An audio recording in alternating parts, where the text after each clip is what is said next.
जय हिंद दोस्तों, स्वागत है आपका हमारे YouTube channel RV knowledge centre में।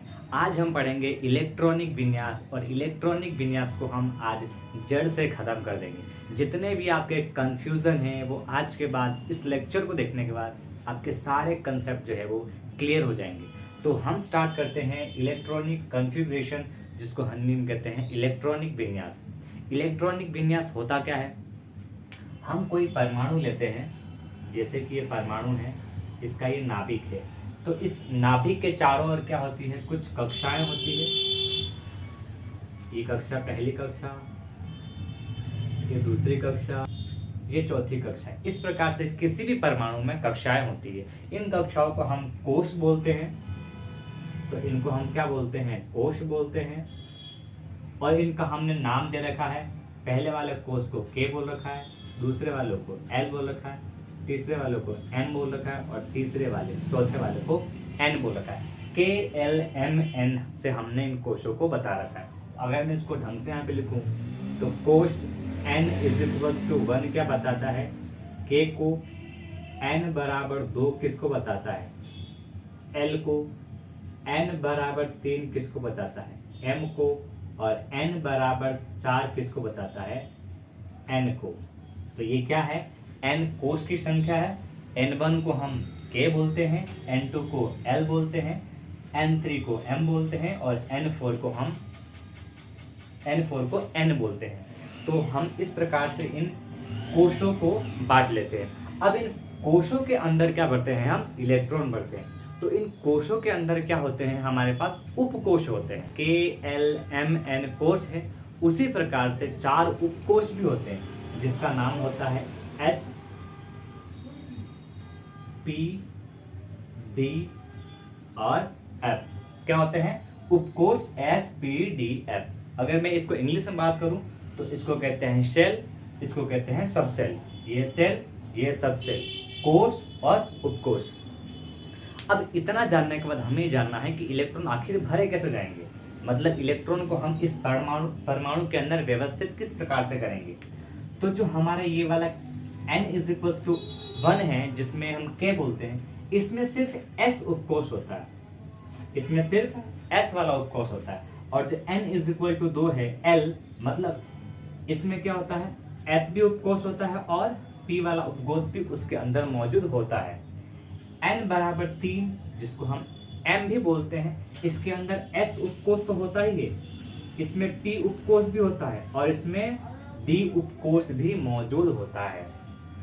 इसी प्रकार से इसमें s भी होता है, p भी होता है, d भी होता है, और f भी होता है। मतलब अगर हम पहले कोश में अगर घूमे तो हमें सिर्फ s वाला कोश के अंदर उपकोश दिखेगा। दूसरे वाले कोश के अंदर घूमे, मतलब अगर जाके हम ढूंढेंगे तो हमें 2 उपकोश मिलेंगे, एक मिलेगा s, दूसरे मिलेगा p। अगर तीसरे वाले में हम भटकते भटकते चले गए तो हमें s, p और d तीनों उपकोश मिल जाएंगे। और अगर चौथे वाले में चले गए, मतलब n वाले में, तो हमको s, p, d और f उपकोश मिल जाएंगे। अब इन उपकोशों का करना क्या है? तो इन उपकोशों के अंदर ही इलेक्ट्रॉन होते हैं। तो किस प्रकार से होते हैं? अगर मैं मानूं कि मैं s उपकोश के पास चला गया, तो ये अपने पास 2 इलेक्ट्रॉन को रखता है। जहां भी s दिखे, मतलब ये अपने पास 2 इलेक्ट्रॉन रखेगा। तो इसलिए इसकी घात लगा देते हैं 2, इस तरह से। या फिर मैं इसको ऐसे बॉक्स बना करके बता सकता हूं कि एक इलेक्ट्रॉन एरो ऊपर की तरफ और दूसरा इलेक्ट्रॉन नीचे एरो दूसरे की तरफ। तो s उपकोश में कितने इलेक्ट्रॉन आ सकते हैं? 2, अधिकतम 2 ही इलेक्ट्रॉन आ सकते हैं। इसी प्रकार से अगर मैं p की बात करूं, p भी एक उपकोश है, ये अपने पास 6 इलेक्ट्रॉन अधिकतम रख सकता है। कितने रख सकता है? 6। अब 6 को हम किस प्रकार से बता सकते हैं?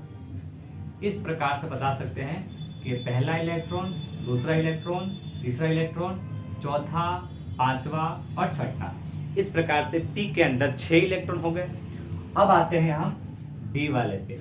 d वाले में कितने इलेक्ट्रॉन आ सकते हैं? अधिकतम 10 इलेक्ट्रॉन आ सकते हैं। तो इसकी घात क्या हो गई? 10। अधिकतम 10 आ सकते हैं, कम तो 0 भी हो सकता है। 1 2 3 4, 1 2 3 4 5।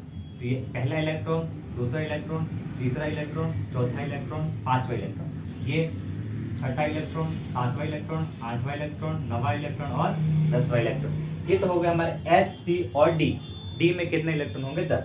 अब अपने पास लास्ट बचा एफ, जिसको मैं यहाँ बताता हूँ एफ वाला। एफ क्या है? उपकोष है। इसमें इलेक्ट्रॉन आ सकते हैं अधिकतम 14। पहले में 2, फिर 6, फिर 10, फिर 14। तो 14 इलेक्ट्रॉन किस प्रकार से भरे जाएंगे अपने? तो 1 इलेक्ट्रॉन, 2 इलेक्ट्रॉन, 3, 4, 5, 6, 7। 7 तो ऐसा हो गया, 7 इसके उल्टे हो जाएंगे। 1, 2, 3, 4, 5, 6, 7। ये हमने क्या देख लिया कि हमारे पास कोई एक बड़ा सा परमाणु है, उसके अंदर हम घुसेंगे। अगर उसको जूम करके देखेंगे तो हमें क्या दिखेगा? पहले कोष दिखेंगे, KLMN, ठीक है। उसके अंदर जाएंगे तो के कोष के अंदर S उपकोष मिलेगा, L वाले के अंदर SP उपकोष मिलेगा, M वाले के अंदर SPD उपकोष मिलेगा, N वाले के अंदर SPD और F ये उपकोष मिलेंगे। और इनके पास इलेक्ट्रॉन कितने होंगे? तो S अपने पास जहां भी होगा 2 इलेक्ट्रॉन रखेगा अधिकतम। इसमें भी 2 electron, P 6 electron, S 2 electron, P 6 electron, D 10 electron, S 2 electron, P 6 electron, D 10 electron और F 14 इलेक्ट्रॉन। तो ये तो हो गया हमारा इलेक्ट्रॉन का बंटवारा कि कौन सा उपकोष कितने इलेक्ट्रॉन रखेगा। अब इसको भरने का तरीका क्या है? तो हम अगर इसको नंबरिंग देखें, भाई ये भी S है, ये भी S है, तो पता कैसे चलेगा कि कौन से वाले S की बात करें? तो ये कौन से वाले कोष में है? पहले वाले में, तो इसको हम 1s बोल देते हैं। ये वाला कौन से वाला S है? दूसरे वाला कोष का है, तो इसको 2s दे देते हैं। ये तीसरे वाले का है तो 3s दे देते हैं। ये चौथे वाले का है तो इसको 4s बोल देते हैं। अब मैं इसको क्या बोलूं? 1p बोलूं या 2p? तो अगर आप ध्यान देंगे तो ये दूसरे वाले कोष के अंदर उपकोष है, तो इसलिए ये 2p हो जाएगा। ये तीसरे वाले के अंदर तो 3p हो जाएगा, और चौथे वाले के अंदर तो ये 4p हो जाएगा। डी कहाँ से स्टार्ट होगा? पहले वाले में डी है ही नहीं, दूसरे वाले में भी डी है ही नहीं, तीसरे वाले में डी है तो 3d हो जाएगा, 4d हो जाएगा। इसी प्रकार से हम लास्ट वाले की बात करेंगे तो कितना हो जाएगा? 4f, क्योंकि अपने पास 4 से स्टार्ट हो रहा है f वाला। अब इन इलेक्ट्रॉन को भरने का तरीका क्या है? हम भरते हैं, पहले यहां से यहां जाएंगे, मतलब पहले 1s में जाएंगे। ये कौन सा नियम है? आफ बाउ ने बताया था, उसके नियम से। फिर हम इलेक्ट्रॉन इस वाले में भरेंगे, फिर इलेक्ट्रॉन इसमें भरेंगे, फिर हम इलेक्ट्रॉन इसमें भरेंगे, फिर हम इलेक्ट्रॉन इसमें भरेंगे। इस प्रकार से जो है हम इलेक्ट्रॉनों को भरते रहते हैं, ठीक है। इस प्रकार से जब हम जमाएंगे तो इलेक्ट्रॉन भर जाएंगे। अब ये क्या चीज है मैं आपको यहाँ करके एग्जाम्पल देता हूँ। जैसे कि मेरे पास कौन सा वाला एक इलेक्ट्रॉन मान लेते हैं, हम मानते हैं कार्बन। कार्बन का परमाणु है। अब कार्बन के अंदर इलेक्ट्रॉन भरने हैं, तो कार्बन कौन से नंबर पे आता है? 6 नंबर पे आता है। मतलब इसके अंदर 6 इलेक्ट्रॉन भरे जाएंगे। तो देखिए, पहला इलेक्ट्रॉन तो किस में जाएगा? S के अंदर, तो पहले 1s में जाएगा। और अधिकतम कितने इलेक्ट्रॉन हो सकते हैं इसमें? 2। तो हमने लगा दिया 2। अभी भी 4 इलेक्ट्रॉन बचे हुए हैं, तो वो 4 इलेक्ट्रॉन कहाँ जाएंगे? इसके बाद यहाँ से हम घूम के आएंगे तो इसमें जाएंगे, तो 2s में जाएंगे। 2s, इसमें अधिकतम कितने इलेक्ट्रॉन आ सकते हैं? 2। तो ये अपने अंदर 2 ही इलेक्ट्रॉन लेगा। अभी भी अपने पास 2 इलेक्ट्रॉन बच गए, तो 2s के बाद ये फिर घूम के कहाँ आएगा? ऐसे देखो, पहले ऐसे जाएगा, फिर से घूम के फिर ऐसे आएगा, फिर 2s से घूम करके ऐसे आएगा 2p में, 2p। इसमें अधिकतम 6 इलेक्ट्रॉन आ सकते हैं, लेकिन क्या अपने पास अभी 6 इलेक्ट्रॉन है? तो जवाब है नहीं, क्योंकि 2 इलेक्ट्रॉन यहाँ आ गए, 2 इलेक्ट्रॉन यहाँ आ गए, बचे कितने? 2 और, तो यहाँ पे आ जाएंगे 2 और। तो ये हो गया अपने कार्बन का इलेक्ट्रॉनिक विन्यास। इसी प्रकार से मैं अगर ऑक्सीजन की बात करूं, तो ऑक्सीजन कौन से नंबर पे होता है? 8वें नंबर पे होता है। 8वें नंबर पे आता है, मतलब इसमें 8 इलेक्ट्रॉन होंगे। तो भरने का तरीका भी क्या होगा? पहले इलेक्ट्रॉन कहाँ जाएगा? मैं इसका इलेक्ट्रॉनिक विन्यास यहाँ लिखता हूँ। पहला इलेक्ट्रॉन 1s2 में जाएगा, इस वाले में जाएगा, और इसमें 2 इलेक्ट्रॉन भर जाएंगे। उसके बाद दूसरे वाले में जाएगा, इस वाले में, तो इसमें भी 2 इलेक्ट्रॉन चले जाएंगे। लेकिन अपने पास इलेक्ट्रॉन कितने हैं? 8, तो अभी भी 4 बचे हुए हैं, तो वो इसके बाद इस वाले में आ जाएगा। इसमें कितने इलेक्ट्रॉन होंगे? 2p आप तो इसमें 6 सकते हैं अधिकतम, लेकिन होंगे कितने एक्चुअल में, अपने पास 4 ही होंगे। इस प्रकार से इलेक्ट्रॉन जो है वो भरेंगे। तो चलिए इसके बाद जो एक्सेप्शन वाले हैं, या फिर अब मैं आपके सामने एक और एग्जांपल दे देता हूँ। कौन सा वाला एग्जांपल, यहाँ पे मान लेते हैं सोडियम है। सोडियम 11 नंबर का आता है, मतलब इसमें 11 इलेक्ट्रॉन होंगे, और 11 इलेक्ट्रॉन होंगे तो 11 भरेंगे कैसे हम। पहले 1s में 2 इलेक्ट्रॉन चले गए, उसके बाद घूम के आएंगे इसमें, तो 2s में भी 2 इलेक्ट्रॉन चले जाएंगे। उसके बाद क्या होगा, 2s के बाद फिर घूम के आएंगे तो 2p में चला जाएगा। 2p में कितना इलेक्ट्रॉन जाएगा, 6। लेकिन काउंट करना है कि इलेक्ट्रॉन 11 नहीं हो जाए, जो ये घात लग रही है ये इलेक्ट्रॉन ही है। तो कितने हुए, 2 और 4, 2 और 2 4 और 6 10, मतलब एक इलेक्ट्रॉन और है। तो 2p के बाद इलेक्ट्रॉन कहाँ जाएगा, 2p के बाद 3s में जाएगा, 3s में। लेकिन इसमें एक ही इलेक्ट्रॉन जाएगा क्योंकि अपने पास बचा ही एक इलेक्ट्रॉन है। ये टोटल काउंटिंग करने पे अपने को कितना आना चाहिए, 11 आना चाहिए। तो 2 और 2 4 और 6 10 और 1 11। इस प्रकार से हमने नाइट्रोजन सोडियम के जो है भर दिए इलेक्ट्रॉन। अब जो 2 क्वेश्चन एग्जाम में पूछे जाते हैं, एक तो क्रोमियम का और एक कॉपर का, उसका जो इलेक्ट्रॉनिक विन्यास मैं आपको यहाँ करके बताता हूँ।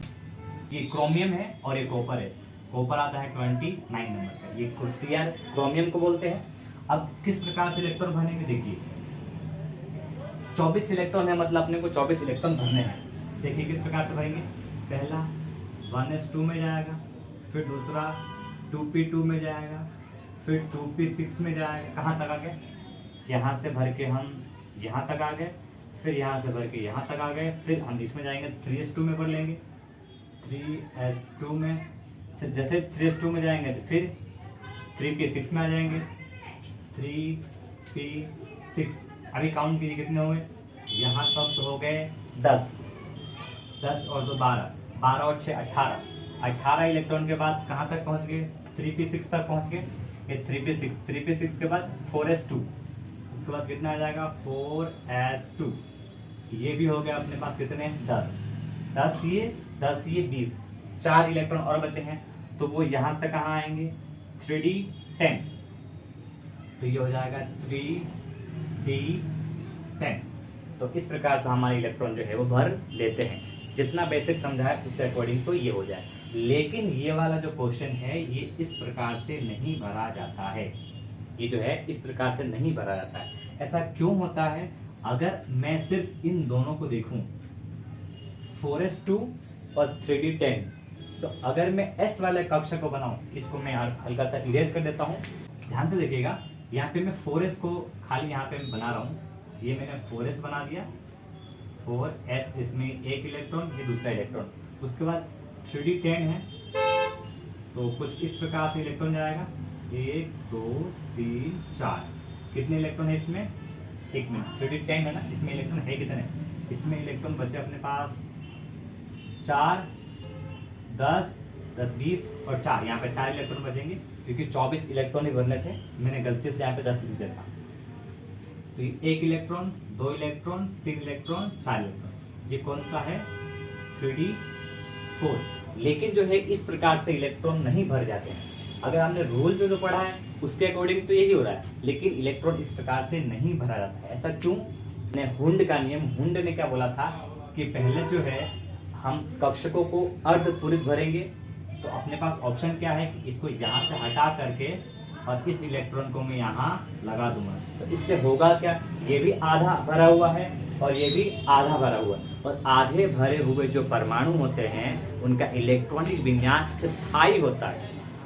तो इस स्थायी वाले को पूरा करने के लिए हम इस इलेक्ट्रॉन को यहाँ से यहाँ शिफ्ट कर देते हैं। तो इसमें ये वाला ग्लिच था, और ये कौन से नियम के अकॉर्डिंग है, तो ये हुंड ने कहा था कि कोई भी परमाणु या तो उसके अंदर इलेक्ट्रॉन जो है या तो आधा भरा हुआ होना चाहिए या फिर पूरा भरा हुआ होना चाहिए, तभी वो ज़्यादा स्थायी होता है।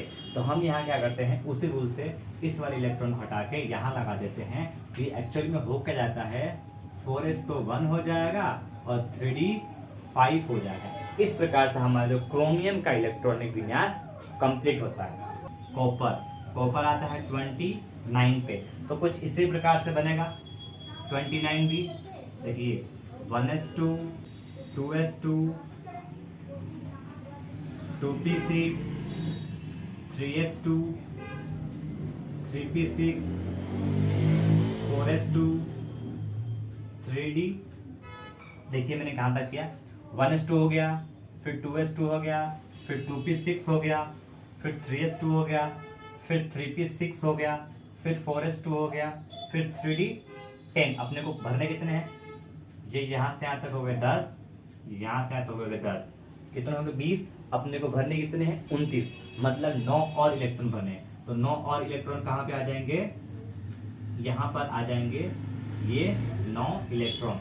तो कितना हो गए 29। इस प्रकार से करें तो। लेकिन हमें क्या होता है कि अगर इसको हम ध्यान से देखेंगे तो ये भी फिर उसी प्रकार से बन रहा है। यहाँ पे अपने पास तो कितना है, ये ऐसा हो गया, और फिर अगर देखें अपन 3d 10 और 4s2, ये अपना, अब इसको देखेंगे 1 2 3 4, एक electron, 2 electron, 3 electron, 4 electron, 5 electron, 6 electron, 7 electron, 8 electron, 9 electron. अब जो है इसको हम क्या करते हैं, इसको स्थायी करने के लिए, क्योंकि ये ज़्यादा स्टेबल होना चाहिए, इसलिए हम इस वाले इलेक्ट्रॉन को हटा करके हम इसको यहाँ पर लगा देते हैं। तो ये अपना क्या हो जाता है, 4s1 हो जाता है और 3d 10 हो जाता है। और इस प्रकार से हमारा जो है इलेक्ट्रॉनिक विन्यास वाला चैप्टर कंप्लीट होता है। ऐसे हम किसी भी चीज़ का हम लगा सकते हैं। ये जो 2 एक्सेप्शन थे ये हुंड के नियम से हमने किए, अदरवाइज बेसिक कंसेप्ट तो हमारा यही है। इसी प्रकार से इलेक्ट्रॉन भरे जाते हैं। अगर आपको कंसेप्ट अच्छा लगा हो तो प्लीज़ चैनल को सब्सक्राइब करें और ऐसे कंसेप्ट के लिए हमें आगे मोटिवेट करते रहें।